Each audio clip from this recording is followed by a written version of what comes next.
Perkenalkan, nama saya Alex Noya. Di sini saya sebagai konselor. Kalau boleh tahu dengan siapa? Aris Tutuala. Ya, Aris Tutuala. Kalau boleh tahu, Aris Tutuala tinggal di mana? Tinggal di Gunung Nona. Tinggal di Gunung Nona. Kalau dari Gunung Nona ke tempat ini jalan kaki, naik kendaraan atau Naik kendaraan. naik kendaraan? Oh, kendaraannya naik 2 kali atau 3 kali naik kendaraan? Otomatisnya 2 kali karena jauh. Pertama naik itu dari mana terus sampai terminal dan Auto Halong sampai kampus. Oke, jadi 2 kali ya? Iya, 2 kali. Oke, Aris dari rumah tadi sudah sarapan? Sudah. Oke. Apakah Aris sudah pernah melakukan konseling? Belum pernah.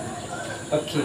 Jadi di dalam konseling ini, di mana konseling itu ialah di mana Aris datang dengan punya Aris punya masalah. Aris itu di dalam konseling itu Aris itu sebagai klien dan saya di sini sebagai konselor. Tugas saya sebagai konselor ialah untuk menyelesaikan Aris punya suatu masalah. Di dalam tujuannya juga sama. Tujuan dalam konseling itu yaitu membantu seseorang tuh menyelesaikan dia punya masalah. Di dalam bimbingan konseling juga itu mempunyai asas-asas konseling. Di antaranya yaitu asas kerahasiaan, yang dimana nanti Aris datang dengan Aris punya masalah, Aris boleh menceritakan semuanya seluruh masalah Aris. Nanti di situ saya sebagai konselor saya akan merahasiakannya. Yang kedua yaitu asas kesukarelaan. Kalau boleh tahu, Aris dari rumah ke tempat ini dengan sukarela kan? Dengan sukarela. Ya. Yang berikutnya adalah asas keterbukaan. Di sini Aris boleh menceritakan seluruh masalah yang ada pada Aris, supaya Aris itu merasa lega dan tidak mempunyai masalah. Oke, Aris, apakah Aris mempunyai masalah atau mempunyai sesuatu yang ganjil yang terbenam dan tertanam di dalam hati Aris yang itu tidak bisa Aris lupakan atau tidak bisa Aris hilangkan begitu? Jadi itu kayak seperti sebuah masalah yang datang pada Aris, terus Aris tidak bisa lupakan. Apakah ada? Tentunya ada. Ya, kalau ada, Aris bisa ceritakan. Bisa. Terima kasih untuk kesempatannya. Di sini saya sebagai klien saya akan menceritakan masalah yang membuat saya merasa takut dan gelisah ketika melihat hal tersebut. Saya sempat mengikuti salah satu kegiatan gereja yaitu Badar. Nah di situ dari kelompok kami itu tidak ada yang mengikuti lomba presenter. Tapi sudah jam untuk lomba dimulai, tapi dari kelompok kami itu tidak ada sehingga mereka memaksakan saya langsung todong. Kemudian mereka bilang bahwa saya harus mengikuti kegiatan tersebut karena dari kelompok kami tidak ada. Jadi tidak ada kesiapan apapun untuk mengikuti kegiatan tersebut, tapi dengan rasa percaya diri saya berani mengambil risiko untuk mengikuti kegiatan itu. Namun kegiatan berlangsung terus. Pada saat saya mendapatkan bagian untuk menyampaikan berita yang saya bawakan itu, dalam penyampaian berita tersebut itu terjadi kesalahan. Nah dari kesalahan itu mengakibatkan kelompok kami tidak mendapat juara. Itu mengakibatkan juga panitia, teman-teman, pengasuh menghujat, katanya saya tidak becus, kenapa tidak lakukan yang terbaik, sehingga bisa kelompok bisa mendapatkan juara seperti itu. Jadi dari pengalaman itu saya merasa takut, merasa kecewa, sehingga ketika saya dipilih untuk mengikuti kegiatan-kegiatan yang lain, saya merasa bahwa saya tidak pantas. Nah, kenapa? Karena saya takut nanti pengalaman yang saya alami pada hari-hari lalu itu mengulang. Nah, karena yang nanti dihujat kembali oleh teman-teman karena tidak mendukung. Seharusnya mereka mendukung, memberikan support, tapi tidak, itu di luar nalar. Bahkan mereka ya menghujat dengan sesuka hati mereka seperti itu. Jadi itu yang membuat saya rasa takut dan gila ketika ditunjuk untuk mengikuti kegiatan-kegiatan yang lain. Oke, baik. Aris, kalau boleh tahu, ini merupakan pengalaman yang pertama atau ada pengalaman yang sebelumnya? Merupakan pengalaman pertama. Oke, di mana kan pengalaman pertama itu kan sebagai acuan. Terus pada saat Aris ditodong untuk melakukan presenter, setelah Aris ditodong dan Aris bersedia, apakah ada tersedia di dalam diri Aris kalau saya harus bersiap-siap nih supaya saya tampil? Sebenarnya tidak ada sih, tapi karena dipaksa sehingga dengan rasa gimana ya, terpaksa gitu untuk menerima. Kemudian juga tidak ada teks presenternya. Jadi pada saat itu ada salah satu teman pendamping yang menulis teksnya gitu. Oke, kalau boleh tahu nih, kalau Aris mau bilang juga bisa, kalau tidak dibilang juga tidak apa-apa. Pada selesai itu apakah Aris merasakan sesuatu, apakah setelah selesai presenter dan setelah itu dihujat, apakah Aris merasa cemas atau Aris merasa hal itu biasa saja? Sudah pasti dihujat itu pasti merasa cemas karena tidak ada dukungan, tidak ada support. Seharusnya ketika saya berbuat salah itu seharusnya ada support dari teman-teman, dari panitia, dari kakak pendamping itu bagaimana supaya mereka memberikan acuan, memberikan motivasi itu hal yang tadi saya lakukan itu salah, ke depan itu tidak terjadi lagi. Tetapi sebaliknya mereka menghujat dan tidak memberikan motivasi sehingga tidak ada langkah-langkah yang menunjukkan bahwa ke depannya itu saya nanti seperti apa, baik atau buruk, tidak ada seperti itu. Ya, baik. Jadi intinya di sini Aris itu mempunyai rasa cemas setelah ditodong, terus dipilih, dan setelah itu juga Aris kan dihujat, terus ada sesuatu yang rasa cemas. Di sini saya sebagai konselor mempunyai salah satu teknik, yaitu teknik asosiasi bebas.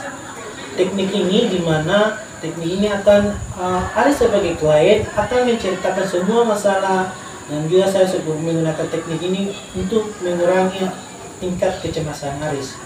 Apakah Aris sudah bersedia untuk melakukan teknik ini? Bersedia. Baik. Aris boleh rentangkan kaki. Aris duduk dengan senyaman mungkin.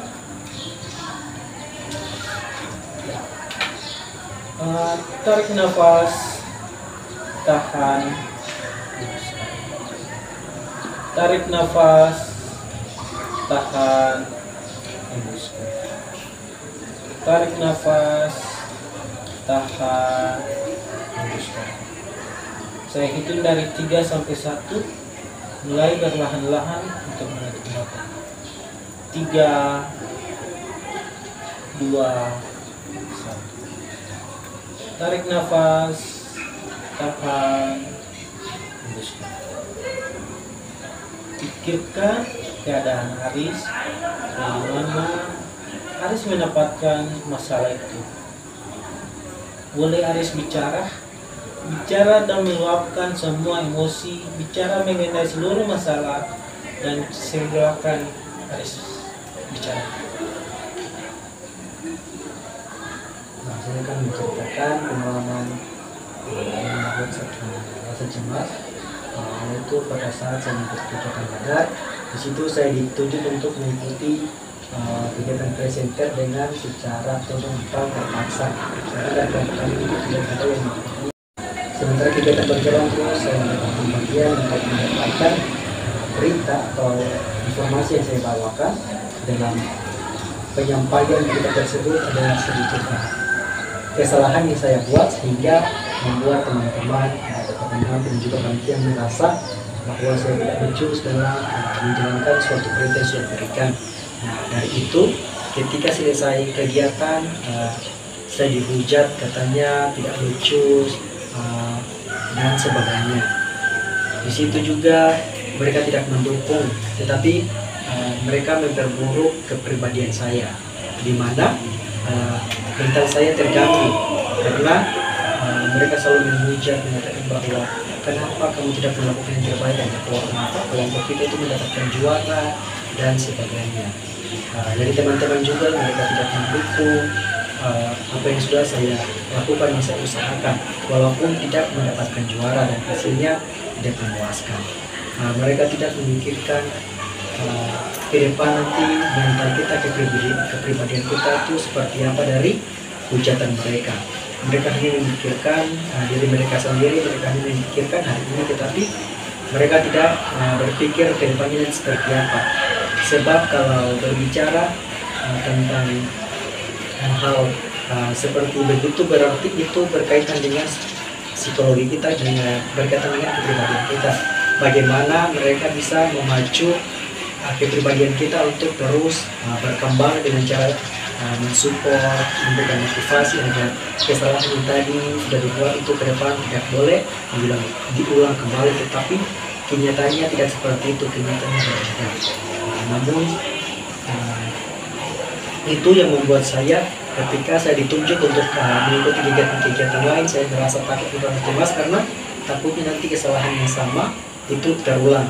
Jadi ketika saya ditunjuk untuk mengikuti kegiatan seperti menjadi MC atau yang lain-lain itu saya menutup diri, tidak menerima karena takut nanti pengalaman yang sama menghantui pikiran saya, dan di situ juga mungkin ada rasa cemas yang saya Tarik nafas, tahan, hembuskan. Tarik nafas, tahan, hembuskan. Semakin santai, semakin rileks, dan semakin nyaman.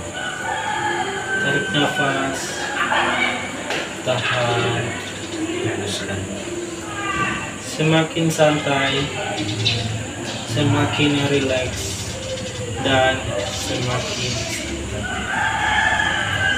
hilangkan semua pikiran, hilangkan semua masalah yang tertanam yang ada pada diri. Hilangkan itu, hilangkan masalah itu, karena itu yang membuat Aris menjadi beban, tidak untuk berani untuk tampil. Hilangkan masalah itu. Semakin rileks, semakin nyaman, dan semakin santai. Saya hitung dari 3 sampai 1. Mulai berlahan-lahan untuk membuka mata. 3, 2, 1. Tarik nafas, tahan, hembuskan. Tarik nafas, tahan, hembuskan. Oke, baik Aris. Aris, di sini saya akan memberikan kesimpulan nih. Dari awal Aris menceritakan sebuah masalah, itu Aris itu kelihatannya emosi sekali, kayak menceritakan ini kan mungkin ini pengalaman yang pertama, jadi ada rasa yang tertanam sebisa hilang di dalam pikiran Aris.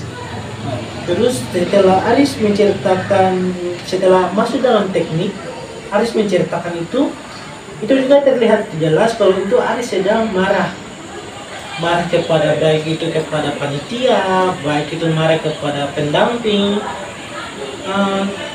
Dan juga setelah selesai ini juga Aris juga sudah merasa nyaman ya? Yes. Oke, kalau boleh tahu sebelum melakukan teknik asosiasi, Aris sudah merasa gimana? Dari angka 1 sampai angka 10, di mana angka 1 itu setelah Aris melakukan teknik yang tadi, Aris tidak merasakan perubahan apa-apa.